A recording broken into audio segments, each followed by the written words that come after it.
Bismillahirrahmanirrahim. Alhamdulillahi rabbil alamin, wassalatu wassalamu ala asyrafil anbiya'i wal mursalin wa ala alihi wa sahabatihi at-tayyibin at-tahirin. Allah as'al ay yarzuqana ikhlasan niyyati fil qawli wal amal. Rabbi israh li sadri wa yassir li amri wahlul 'uqdatam min lisani yafqahu qawli. Allahumma faqihna fid din, Allahumma aftah alaina futuhal arifin.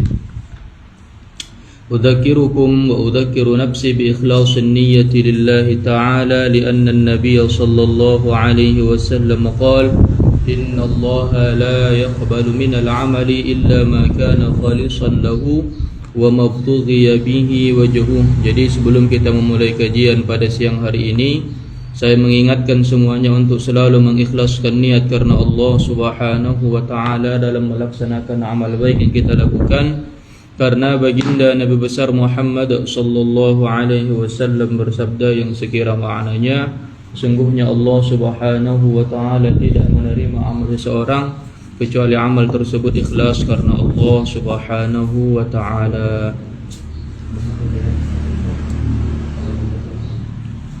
Jadi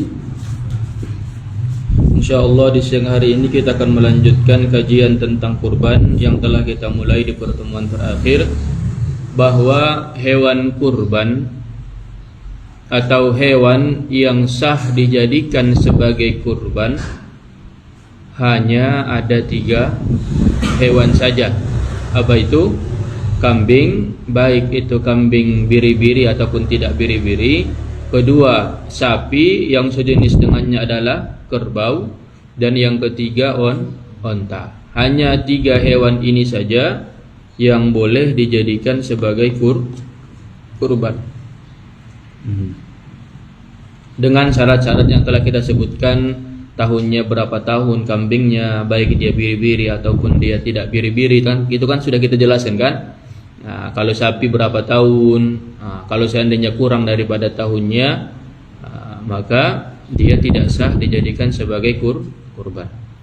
Sekarang kita akan membahas ada 4 sifat yang jikalau 4 sifat ini ada pada hewan tersebut, maka dia tidak sah dijadikan sebagai kurban.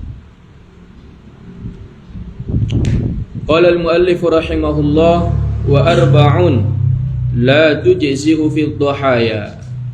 Ada 4 sifat yang tidak sah ada pada hewan kurban, yang tidak boleh ada pada hewan kurban.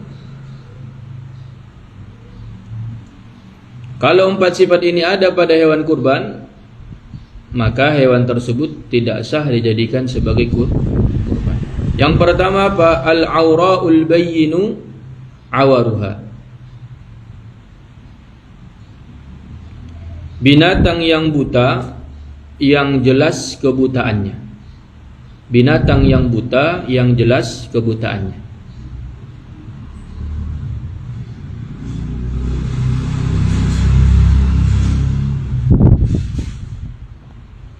Bagaimana kita tahu ya? Tentunya dengan orang yang paham hal yang demikian, dokter hewan atau si pengembala sapi misalkan, atau kambing atau onta yang dia sudah mahir di permasalahan ini.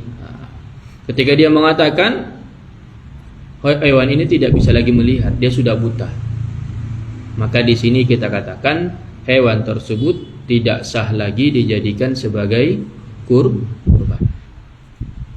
Walaupun cuman salah satunya yang buta.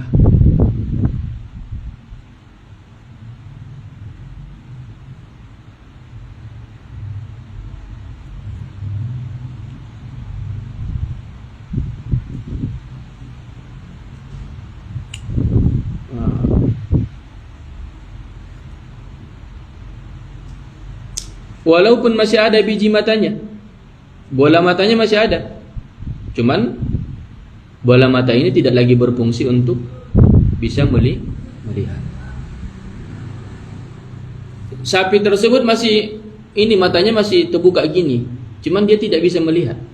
Ya mungkin dengan dilihat jalannya dia nabrak tiang atau nabrak temannya, nginjak ini, nginjak itu yang tidak semestinya diinjak oleh sapi kalau dia seandainya melihat dengan jelas. Walaupun bola matanya masih ada, akan tetapi dia tidak melihat lagi, maka ini juga dikatakan tidak sah dijadikan sebagai hewan kurban. Paham? Okay.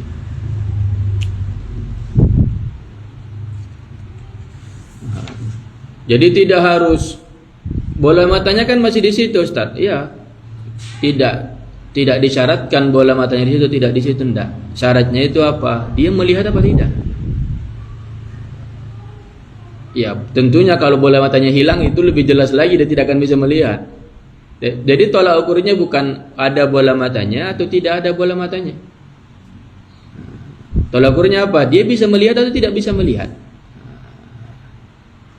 Al-aura'u al-bayyinu awaruha. Binatang yang buta, yang jelas kebutaannya.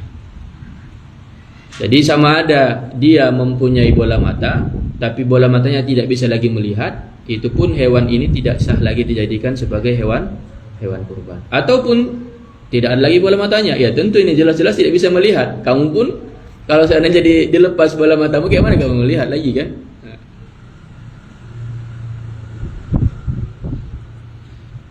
Walaupun salah satu dari bola matanya yang tidak bisa melihat, tidak harus dua-duanya, satu pun menjadikan dia tidak sah lagi sebagai hewan kurban. Yang kedua,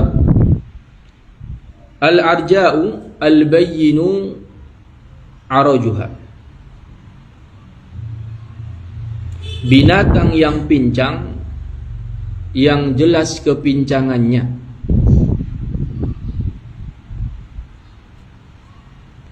Binatang yang pincang, jelas kepincangannya, yang jelas kepincangannya. Al-arja'u al-bayyinu arajuha. Jadi sifat kedua yang tidak boleh disifati oleh hewan kurban adalah pincang. Dan pincangnya itu jelas. Kalau seandainya pincangnya itu tidak terlihat jelas, bagaimana cara membedakan jelas atau tidak jelasnya? Jadi ketika dia si hewan misalkan sapi lah. Sapi ini ketika dia berjalan dengan gerombolannya, dia tidak terlihat sekali pincangnya, dia tidak tertinggal. Walaupun memang ada sedikit kepincangan, tapi dia tetap masih bisa mengikuti gerombolannya, dia tidak tinggal dan tidak jelas sekali kepincangannya. Maka disitulah ukuran dikatakan jelas pincangnya atau tidak jelas. Hanya kata para ulama dikatakan bihaitsu tatakhallafu hiya an sawahibiha. Jadi tolak ukurnya apa? Dikatakan pincangnya jelas atau tidak jelas itu, apakah dia tertinggal dari rombongannya ketika dia berjalan dengan kepincangan tersebut? Kalau dia tertinggal dari rombongannya, dia tidak bisa mengikuti rombongan tersebut disebabkan karena pincangnya, maka pincang tersebut menjadikannya tidak sah dijadikan sebagai hewan kurban. Mafhum? Paham, Aldo? Kalau tak paham bilang, nanti salah paham. Nanti ini sifat-sifat yang tidak boleh ada pada hewan kurban ya. Jangan salah paham nanti ini sifat yang wajib ada pada bukan, saya enggak ngomong seperti itu ya. Allahu syahidun ala dzalik.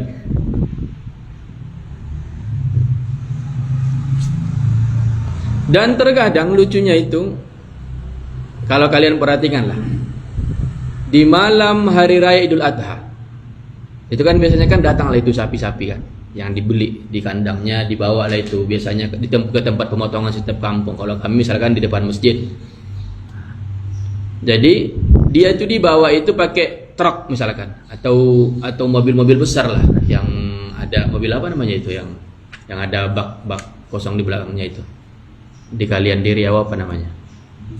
Hah? Ya kalau diesel kayak gitu. Jadi kan kadang-kadang pemuda-pemuda kayak kalian ini ketika menurunkannya itu kan semangat kali itu.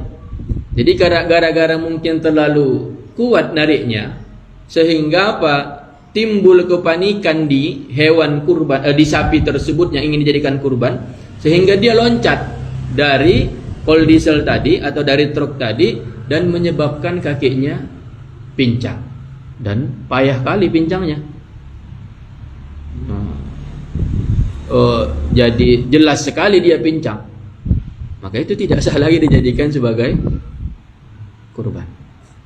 Atau terkadang ketika ingin menjatuhkan hewan kurban itu mau disembelih, misalkan kurban sapi nomor 3, kurbannya yang berkurban fulan 7 orang, majulah mereka. Habis itu mau dijatuhkan, mau dibalikkan, diikatlah kaki di belakang dan kaki depan diikat. Jadi ketika narik talinya itu, karena memang ini harus memang berilmu juga. Enggak enak-enak aja narik gitu. Kadang saya lihat itu pemuda-pemuda di kampung sini itu enak-enaknya aja narik-nariknya itu. Kalau patah kakinya, siapa yang ganti? Enggak sah lagi jadikan kurban. Misalkan dia narik, rapak itu. Patah kakinya dari belakang, mungkin terlalu kuat mungkin ditarik. Pincang dia. Maka hewan yang ingin disembelih sudah digeletak, tapi patah kakinya gara-gara terlalu kuat ditarik, maka tidak sah lagi dijadikan sebagai kurban. Masih boleh disembelih Ustaz? Masih. Kau bagi-bagikan pun masih halal, berpahala, cuman tidak lagi atas nama atas nama apa jadinya? Sedekah. Jadi hati-hati. Jadi kadang-kadang itu, atau misalkan ada orang gendut, dia lebih besar daripada sapinya. Sapinya 160 kilo, dia 170 atau 160 lah. 50 dengan sapinya. Timbang. Jadi sapi ini nggak mau diam dia, nggak mau diam. Pas dijatuhkan nggak mau diam dia. Ditengget sama dia. Dinaikin sama orang gendut ini. Diamlah sapinya, sama besar pula, 150 kali 150. Lalu disembelih sapi tersebut. Ini lebih berbahaya. Dan setelah disembelih, orang gendut ini dia itu enggak berdiri dari atas sapinya, dia tetap di atas sapinya sampai sapinya enggak bergerak lagi. Maka di sini dikhawatirkan sapi itu matinya disebabkan karena pisau yang tajam atau karena orang yang menimpa sapi tersebut karena berat daripada yang menimpa. Di sini khawatir kita tidak sah sembelihan tersebut. Bahkan tidak bisa lagi dibagi. Karena apa? Kenapa? Karena matinya bukan karena disembelih, tapi matinya karena dihimpit benda yang sama beratnya dengan sapi tersebut. Jadi memang harus berilmu. Ketika kita menyembelihnya itu harus berilmu memang. Ketika menjatuhkannya itu harus berilmu. Para ulama menyebutkan kaki apa yang harus diikat, kaki apa yang harus dilepaskan. Disebutkan di kitab-kitab fikih disebutkan. Jadi tidak hanya ikat sana, ikat sini, rak gitu. Untung-untunglah enggak patah kakinya. Kalau patah, mau itu yang ikat itu ganti rugi. Karena yang 7 orang ini pengennya kurban, bukan sedekah biasa. Jadi kalau seandainya hewannya pincang, ketika ingin menyembelih, maka hewan tersebut tidak sah lagi dijadikan kurban. Tapi masih tetap boleh apakah masih boleh disembelih? Tetap boleh disembelih. Dibagi-bagi pun dibolehkan. Nah, itu lebih, dan berpahala juga sebetulnya. Dan berpahala juga, tidak ada masalah. Cuman tidak lagi atas nama sedekah. Paham Aldo? Berapa paham? Tulis catatan. Walaupun seandainya terjadinya kepincangan tersebut,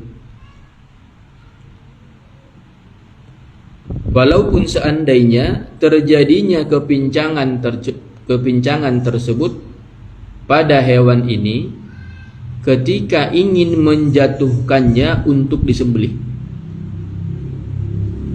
Ketika ingin menjatuhkannya untuk disembelih, disebabkan karena perlawanan dari hewan tadi. Disebabkan karena perlawanan dari hewan tersebut. tidak dimaafkan.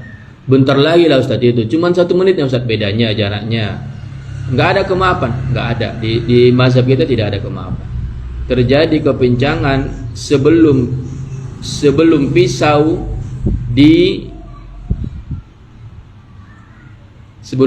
diapakan,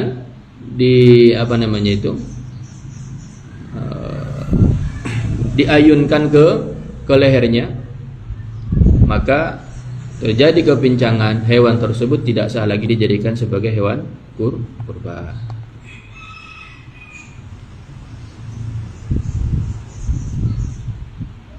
Jadi harus hati-hati, semuanya harus dengan ilmu. Semuanya harus dengan ilmu. Tidak bisa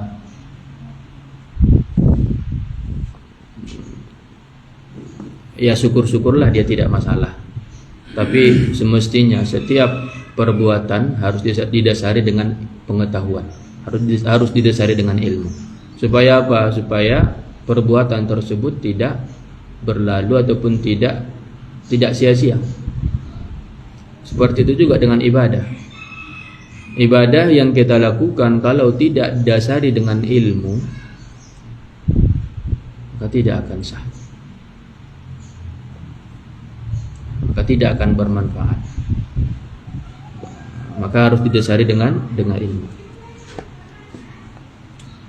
Watsalitsu, dan yang ketiga, sifat yang ketiga yang tidak boleh ada pada hewan kurban, al-maridatu al-bayyinu maraduha. Hewan yang sakit, yang jelas sakitnya.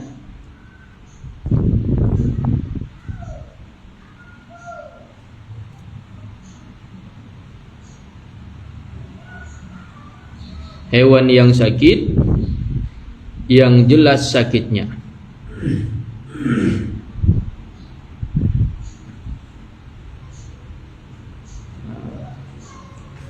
Karena disebabkan sakit tersebut menyebabkan hewan kurban ini kurus dan rusak dagingnya.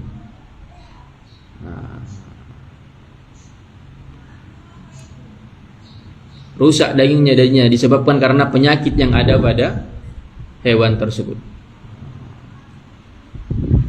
Tentunya yang paham ini adalah yang ahli di bidangnya. Ketika misalkan ada istilahnya kan flu burung, ada flu babi, ada macam lah, entah flu apa itu, kena misalkan di sapi, dia mau disembelih, lalu datanglah dokter hewan mengatakan, oh hewan ini, sapi ini nggak layak ini disembelih. Kenapa? Karena dia sakit, dan sakitnya itu menyebabkan daging dari sapi ini tidak layak dikonsumsi, tidak layak dimakan. Atau karena sakitnya itu, karena sakit daripada penyakit daripada sapi ini menyebabkan dia kurus sekali, tinggal tulang. Maka penyakit tersebut menyebabkan hewan tersebut tidak layak dijadikan sebagai kurban. Al-maridatu al-bayyinu maraduha. Hewan yang sakit, yang jelas penyakitnya. Yang jelas penyakitnya itu apa? Menjadikan hewan itu sangat kurus sekali, ataupun menjadikan daging daripada hewan tersebut rusak, tidak layak dikonsumsi. Paham? Kalau seandainya cuman penyakit-penyakit kecil yang tidak menjadikan dagingnya rusak dan tidak menjadikan dia kurus sekali, tidak masalah. Dia ada penyakit ini, cuman penyakitnya ini tidak berpengaruh ke dagingnya. Tidak masalah, tetap boleh dijadikan sebagai hewan kurban. Dia ada penyakit ini tapi tidak menjadikan dia kurus sekali, mungkin tambah kurus dikit dari biasanya, itu tidak masalah. Kenapa? Karena dia hanya sedikit. Maradun yasir, penyakit yang ringan, tidak berbahaya kepada dagingnya ataupun kepada kegemukan dari si hewan yang akan dikurbankan.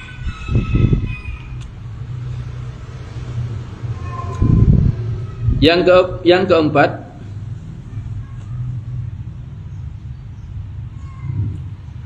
al-ajfa'u, hewan ajfa. Apa itu hewan ajfa? Allati dhahaba mukhuha, yang hilang atau yang kering sumsumnya.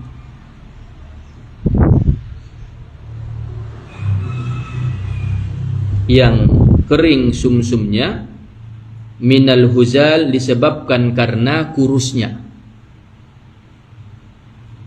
Disebabkan karena kurusnya. Tahu kalian sumsum itu kan? Yang di dalam tulang itu. Ini tulang hewan, bukan tulang Medan ya. Kalau tulang Medan tetap ada itu dia sumsumnya itu. Tulang hewan. Jadi apa al-ajfa? Hewan yang ajfa. Hewan apa itu hewan ajfa? Hewan yang habis sumsumnya disebabkan minal huzal, disebabkan karena kurusnya binatang tersebut. Jadi semangatlah Aldo ini, jangan kurus-kurus sekali. Waktunya makan. Ini nanti datang angin berhembus, terbang pula kau jadinya. Adanya beras ini kan. Berapa kali kalian makan satu hari? Kenapa enggak gemuk-gemuk kau? Kau kasih dia makan kan? Adanya beras disediakan untuk kalian.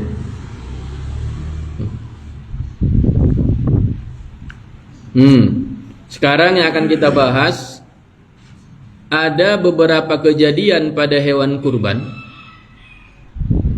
apakah menyebabkan hewan ini layak dijadikan kurban atau tidak. Nah, ini akan kita bahas. Ada beberapa kejadian. Contohnya misalkan apa? Wa yujziul al-khasiyyu.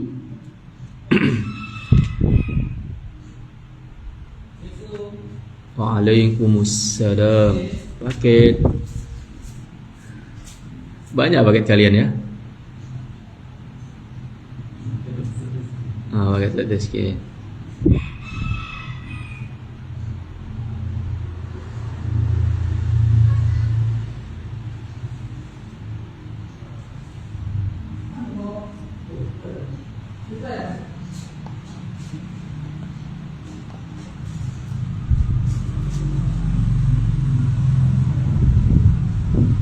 Oke, kita lanjut. Ada iklan tadi, Kang Paket.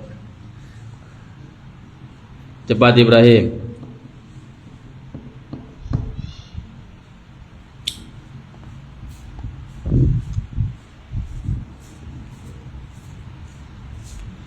Jadi ada hewan yang buahnya dipotong. Tahu kalian buah? Apa ya istilahnya ya? Buah paling halus.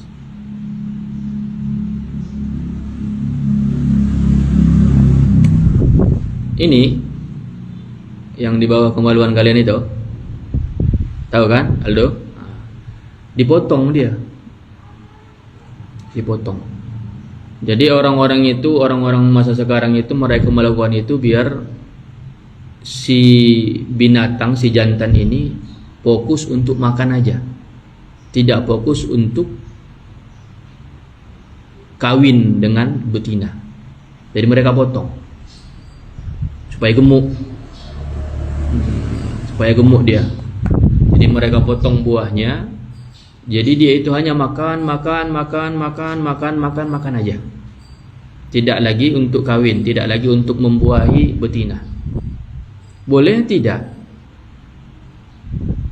Boleh tidak kita menjadikan hewan seperti ini sebagai menjadi kurban? Maka dikatakan para ulama, terutama di mazhab Syafi'i, wa yujzi'ul khasi, boleh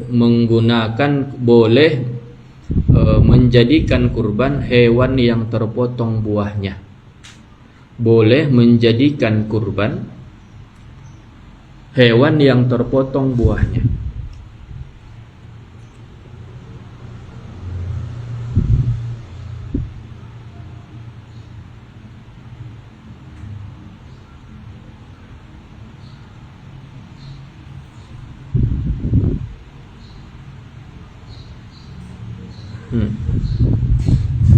Karena Rasulullah sallallahu alaihi wasallam juga pernah menyembelih 2 kambing yang terpotong buahnya. Karena Rasulullah sallallahu alaihi wasallam juga pernah menyembelih 2 kambing yang terpotong buahnya. Sebagaimana yang diriwayatkan oleh Al-Imam Ahmad dan Imam Abu Dawud. Jadi ada beberapa riwayat yang menjelaskan bahwa Nabi juga pernah menyembelih ataupun menjadikan kurban 2 kambing yang terpotong buahnya.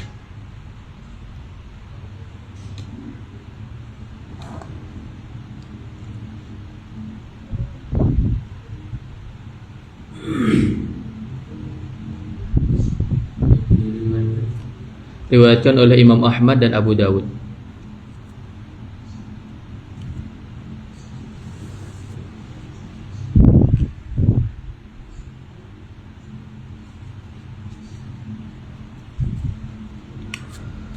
Wal maksurul qarni, begitu juga dibolehkan menjadikan kurban hewan yang hewan yang pecah tanduknya. Begitu pula boleh dijadikan kurban hewan yang pecah tanduknya. Begitu juga boleh dijadikan kurban hewan yang pecah tanduknya.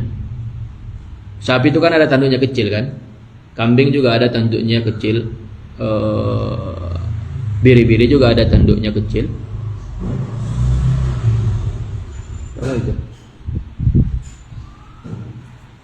Ya salam. Tiap menit datang paket kalian.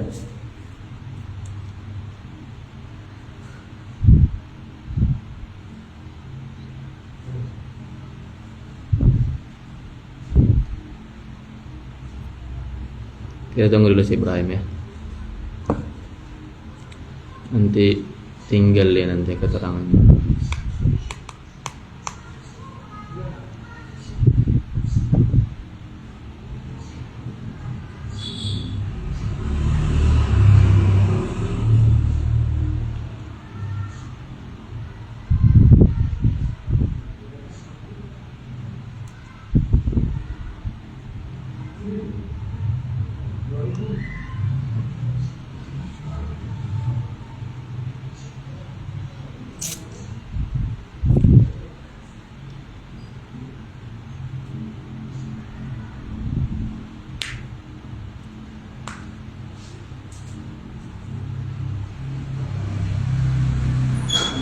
Apakah ada paket yang ketiga ini?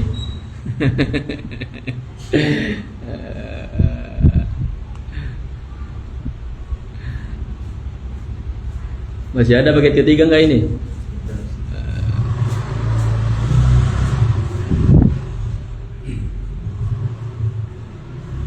Nah, jadi wal maksurul qarni boleh dijadikan kurban hewan yang pecah tanduknya. Jadi kalau hewan tersebut misalkan waktu pas diletakkan misalkan di tempat penyembelihan, satu kambing jantan, satu kambing jantan sebelahnya, tanduk-tandukan mereka rupanya pecah. Apanya? Tanduknya. Ini menyebabkan, apakah hal ini menyebabkan hewan tersebut tidak sah dijadikan kurban? Tetap sah. Dengan catatan ditulis tidak tidak berpengaruh kepada dagingnya yang ada di kepala. Tidak mempengaruhi daging yang ada di kepala.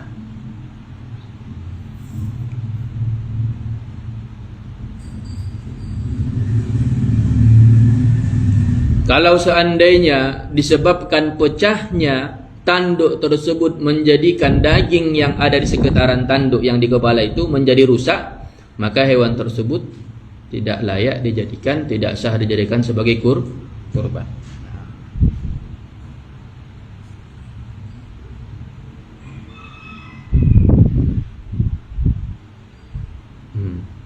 Jadi catatannya itu, boleh dijadikan hewan yang pecah tanduknya sebagai kurban dengan catatan tidak mempengaruhi kebaikan ataupun tidak merusak daging yang ada di sekitaran tanduk tersebut. Kalau daging yang ada di sekitaran tanduk tersebut menjadi rusak disebabkan karena pecahnya tanduk, maka menjadikan hewan tersebut tidak sah dijadikan sebagai kurban. Paham? Jadi begitu juga hewan yang tidak ada tanduknya sama sekali. Dia memang diciptakan dari lahirnya, kambing ini memang tidak bertanduk. Biasanya kan kambing bertanduk kan kecil. Tapi memang dia bawaan lahirnya itu setelah dia keluar dari perut ibunya, si kambing ini atau si sapi ini, dia tidak bertanduk. Boleh tidak hewan seperti ini jadikan kurban? Boleh. Paham? Jadi berarti ada dua macam ini. Satu, hewan yang bertanduk, cuman tanduknya pecah. Kedua, hewan yang sama sekali tak bertanduk dari bawaan lahir. Kedua-duanya boleh dijadikan sebagai hewan kurban. Tapi dengan catatan, kalau pecahnya tanduk tersebut menyebabkan daging yang ada di sekitaran tanduk di kepala itu menjadi rusak, maka hewan tersebut tidak sah dijadikan sebagai mafhum? Paham? Aldo? Paham? Kurang? Kau ada kambing? Ada kambing di rumah? Enggak. Kalau kamu perhatikan kambing itu kan dia ada tanduk itu kan, kecil. Ada yang kecil, ada yang besar juga, ada yang panjang juga. Tanduknya ini pecah. Entah apa masalahnya, Allah alam. Apa dia bed mood atau gimana, pokoknya pecah lah tanduknya. Pecah tanduk. Boleh tidak hewan yang pecah tanduknya ini dijadikan sebagai hewan kurban? Jawaban pertamanya boleh. Lalu ada kaidnya, ada syaratnya. Dia tetap boleh dijadikan sebagai hewan kurban selama setelah pecahnya tanduk tersebut tidak menjadikan daging di sekitaran tanduk di kepala ini menjadi rusak. Kalau rusak dagingnya disebabkan karena pecahnya tanduk tersebut, maka hewan ini tidak sah dijadikan sebagai kurban. Kedua, kamu menemukan hewan, baik itu kambing ataupun sapi, dari lahirnya memang dia tidak bertanduk. Biasanya kan bertanduk, walaupun kecil. Tapi ini dia tidak bertanduk dari lahirnya. Tak ada tanduknya sama sekali. Boleh tidak dijadikan hewan ini sebagai kurban? Boleh. Paham?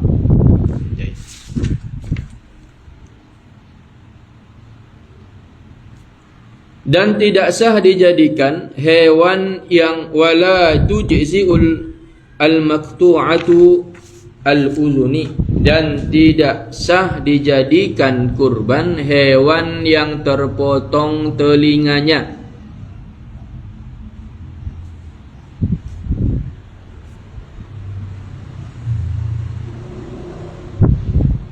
Dan tidak sah dijadikan kurban hewan yang terpotong telinganya, baik terpotong keseluruhannya atau terpotong sebahagiannya. Ada di beberapa daerah di Indonesia ini, tahu saya jauh-jauh di daerah Sumatera Utara ini, mereka itu memotong telinga sapi mereka atau telinga kerbau mereka. Tujuannya apa? Bukti kalau itu adalah sapinya dia. Tanda. Perbuatan yang mereka lakukan itu menjadikan hewan tersebut tidak sah dijadikan sebagai kurban. Jadi kalau ada kamu lihat sapi terpotong telinganya, kambing terpotong telinganya, kerbau terpotong telinganya, walau kana yasiran, walaupun terpotongnya itu sedikit. Kenapa? Karena ada daging yang hilang disebabkan dipotong tersebut. Maka dia tidak sah lagi dijadikan sebagai hewan kurban. Mafhum?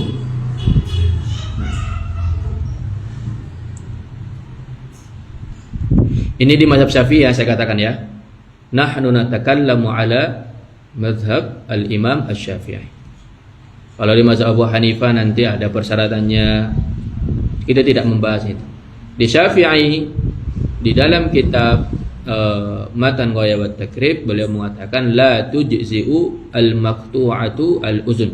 Tidak sah dijadikan hewan yang terpotong telinganya, baik terpotong sebahagian atau terpotong keseluruhan. Walaupun sebahagian itu kecil. Walau kana yasir. Ini dalam mazhab Imam Syafi'i. Waladzanabi, dan tidak sah juga yang terpotong ekornya.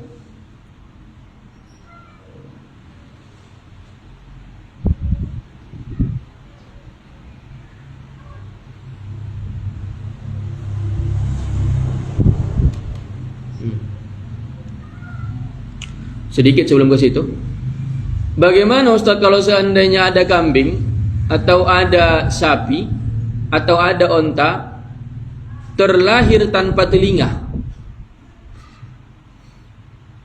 Biasanya kan ada telinga kan? Sapi kan ada telinganya biasanya. Di mana-mana pun kau temukan sapi selalu ada telinganya. Di mana-mana pun kau temukan kambing selalu ada telinganya. Ini kau temukan di penyambungan satu ini ada kambing tak bertelinga. Viral lah dia, masuk TikTok, banyak yang nonton. Dapat uang kambingnya, maksudnya yang pemilik kambingnya dapat uang. Ada yang menawar, dijual enggak ini? Saya mau jadikan sebagai kurban. Sah tidak? Tidak sah. Kenapa? Karena telinga adalah anggota yang selalu ada pada setiap badan, baik binatang ataupun manusia. Maka tidak sah. Saya ingin tampil beda kau sana satu sendiri-sendiri kau. Ulama mengatakan tidak sah dijadikan hewan kurban. Tidak sah dijadikan kurban hewan yang tidak mempunyai sama sekali telinga bawaan lahir.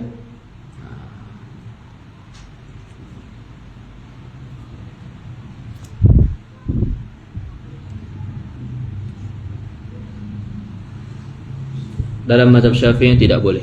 Kalau kuping sapinya bekas ditindih, tidak boleh. Dalam mazhab Syafi'i tidak boleh.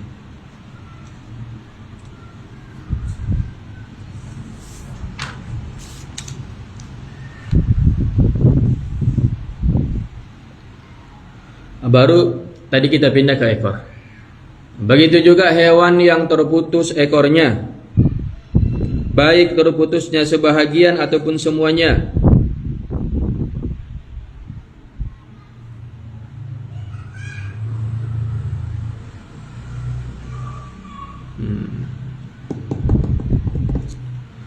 Insyaallah kita masuk di pertemuan selanjutnya di waktu menyembelih kapan, karena mau ke sekolah lagi nih.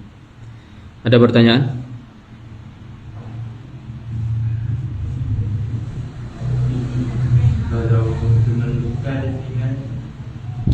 Hilang tidak telinganya? Kalau tidak hilang, tidak masalah. Tolak ukurnya dari situ, ada tidak daging di telinganya yang hilang? Kalau cuma luka kan tidak hilang telinganya itu, jadi hilang dagingnya itu kan. Kayak kamu misalkan tegores, terluka misalkan di sini. Kecuali misalkan kalau terpotong dia, itu tidak bisa. Ini dalam mazhab Imam Syafi'i. Kalau mazhab Abu Hanifah tidak masalah selama tidak lebih dari sepertiga dari telinga tersebut. Itu dalam mazhab Abu Hanifah.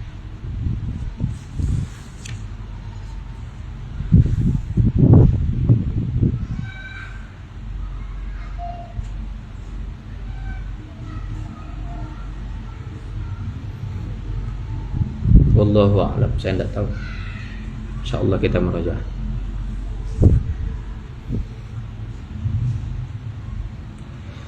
نهلل ونصلي على رسول الله لا إله إلا الله اللهم صل على سيدنا محمد